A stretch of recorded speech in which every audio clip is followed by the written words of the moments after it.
check out over 40 other Lucy Lennox titles in audio format at www.lucylennox.com/audiobooks. Chapter 1. Sam. Everything was going fine until I saw the bumblebee. It was the third day of my road trip from Houston to Aster Valley, and I'd finally arrived. It was as picturesque as any other ski town in Colorado was in late spring, but smaller, and with noticeably fewer tourists since there wasn't any actual skiing here anymore. Considering I'd never heard of Aster Valley before my best friend, Mikey Vining, and his very rich, very good-looking, very adoring football player boyfriend, Tiller Rain, had left me behind in Houston and bought themselves a giant ski lodge in town earlier this year. I wasn't surprised. But I was surprised when I saw the teen-sized bumblebee being chased through a large patch of wildflowers on the side of the highway by a man who looked at least twice his size. The last thing I wanted was to get involved in someone else's drama. Hell, I'd left Houston specifically to get away from my own. But if there was one thing I couldn't abide, it was bullying. I'd gotten enough of that myself as a kid from my own father.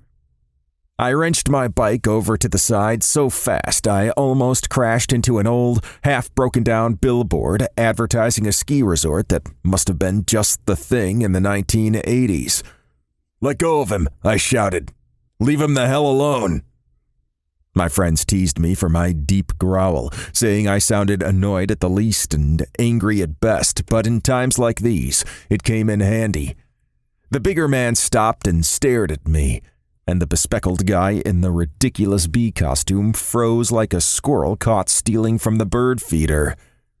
"Mind your own damn business, asshole," the bully said. I glanced at the bee.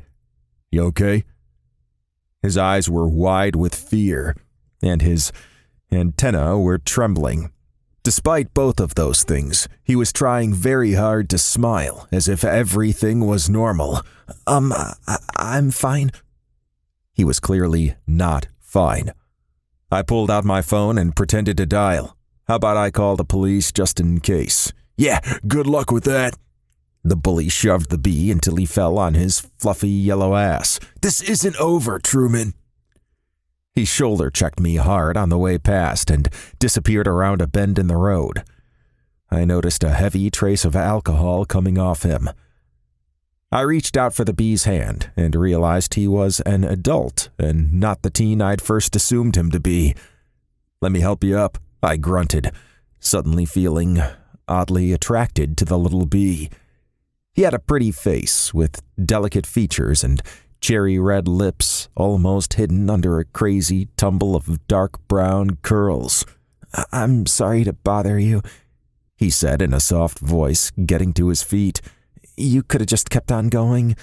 He probably wasn't going to hurt me very badly, and really, everyone has their issues, you know?" Just then, a tricked-up truck with a heavy metal push bar on the front came careening around the corner from the direction the bully had gone. It deliberately headed straight for my bike, pushing it into the stone base of the town sign with a sickening crunch. The asshole shot me the bird, called me a few choice names, and then did a 3-point turn before hauling ass away from us.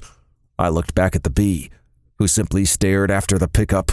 "Oh no," he said faintly. No, he wasn't supposed to do that. That wasn't fair. You were just trying to help." "Who the hell was that guy? And what the hell is his problem?" "That's Patrick Stanner," he said. Like that should mean something to me. When I shrugged uncomprehendingly, he added, "Brother of Craig Stanner? Son of Kimber and Jean Stanner? Nephew of Erlen Stanner? Still no?" He must have noticed the blank look on my face because he cleared his throat and continued. Well, anyway, his family fell upon some hard times and lost everything to the banks, and it was kind of because of me. So whenever he gets in a certain kind of mood, He finds me and gives me what for. Usually, it's not so bad.